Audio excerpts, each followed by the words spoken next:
Гурван өнчин дүүгээ асран хамгаалах үүрэг хүлээж өнчирч үлдсэн хүүхдүүдэд улсын хурлын гишүүн мөнхтөе ард түмнээс хандив босгож орон сууц авч өгсөн байдаг. Гэхдээ хандиваар авч өгсөн орон сууцны өмчлөлийг хүүхдүүдийн нэр дээр шилжүүлээгүй явсан асуудал гарч байсан. За тэгвэл өнгөрсөн 7 хоногт улсын хурлын гишүүн мөнхтөе тухайн хүүхдүүдийн эрхийг ноцтой зөрчиж гурван дүүг нь сумын дотор байртай сургуульд шилжүүлж байранд нь 2 багшийг амьдруулж байсан асуудлыг эргэн идэрж авахлан мэдээлсэн.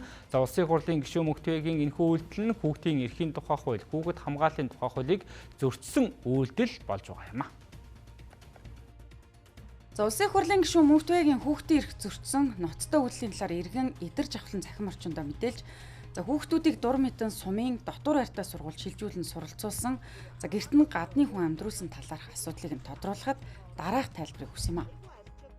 Хүүхдүүдийг бүр харах эзэнгүй ер нь хэцүү бахаар нь сумын сургууль руу явуулсан баггүй гуйж гаад дотор байртай. Тэгээд зүү хараагийн. Тэгээд дүүнрээ явсны дараа өөрөө байсан нөгөө жирэмсэн байсан их чинь. Тий. Тэгээд ямар хоёр багш? Зүгээр л хоёр оюутан хүүхд багш биш.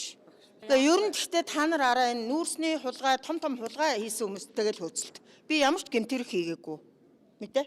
Тий. Тэр хүүхдүүдийг та одоо юу гэдэг тэр захим орчоор айгүй эвгүй хүүхэд энтер гэдэг. Тэгээ эвгүй гэдгийг багш нар бүгдээрээ хэлсэн. Багш нар. Эвгүй гэдэг нь яг юу? Би яаж мэдхэвдээ эвгүй хүүхд гэж ангийнхан багш магш хэлээд над руу битсэн багхгүй. Байж дээ. За улсын хурлын гишүүн мөнхтөе хүүхдийн эрхийн тухай, хүүхэд хамгааллын тухай хууль зөрчүүлдлээ ийхүү тайлбарлаж байгаа. За тэгвэл улсын хурлын гишүүд хүүхдийн эрхийн тухай болон хүүхэд хамгааллын тухай хуулийн талаар хэр мэдлэгтэй вэ гэдгийг тодрууллаа. Одоо цагдаагийн байгууллагад хандах хэрэгтэй.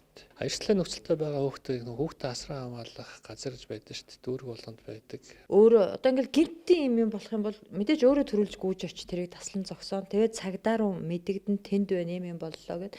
Тэг нөгөө хүүхдтэй харьцах гэж л хичээндээ аавынх нь утас байна уу, ээжийнх нь утас байна уу. Тухайн хүүхдийг цагдаад хандахгүйгээр та шууд одоо сургууль соёлд оруулаад ч юм уу тий. Эсвэл нэг таньдаг хүнээрээ хасруулж хамгаалуулаад ингээл хамт амьдруулад явуул яах вэ?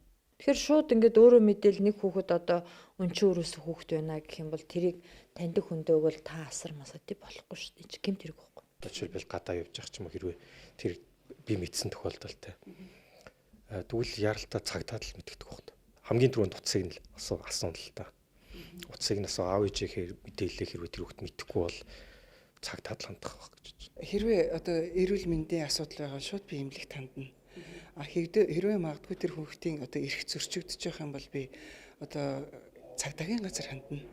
Хэрвээ магадгүй одоо гэр бүлийн асуудлаас ч гэдэг юм уу те эсвэл одоо нөгөө хүүхдүүдийнхээ орчинд бас нэгэд эрсдлийн хүнд байдалд орсон байх юм бол би гэр бүл хүүхд хамгааллын газар руу би хандна. Emergency contact гэж байгаа штэ. Яаралтай дуудлага хүргэдэг нөгөө хүүхдийн тусламжийн 108 тэгээд түргэн тусламж интерлөө галс хандах байна. За хамгийн түрүүнд цагдаад холбогдоод за тэгээд түүний дараагаар одоо манай хүүхэд хамгаалах механизмууд ажиллаж эхлэх ёстой байгаа. За тэгээд хөдөө орон нутагт бол жишээлбэл багийн түвшинд, сумын түвшинд, аймгийн түвшинд ингээд хамтарсан багийн бүтэц байдаг.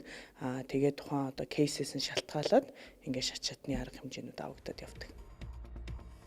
Хүүхэд хамгааллын тухай хуулийн 5-1-ийн 1-р зүйл зааснаар хүүхдийг аливаа эрсдлээс хамгаалахдаа хүүхдийн эрх, дээд ашиг сонирхол, аюулгүй байдлыг нэн тэргүүн тавина. 5-1-ийн 2-р зүйлд хүүхдийн үзэл бодол саналаа илэрхийлэх эрх, оролцоог нь хангаж ажиллахыг зарчим болгоно гэж тус заасан байдаг. За түүнчлэн эрсдэлт нөхцөлд байгаа хүүхдийн талаарх дуудлага мэдээллийг хүүхдийн тусламжийн 108 дугаарт мэдэгдэж, цагдаагийн байгууллага болон хүүхэд хамгааллын хамтарсан багаар дамжуулан хуулийн процессыг үргэлжлүүлэх учиртай гэж дээрх хууль заасан байдаг юм а.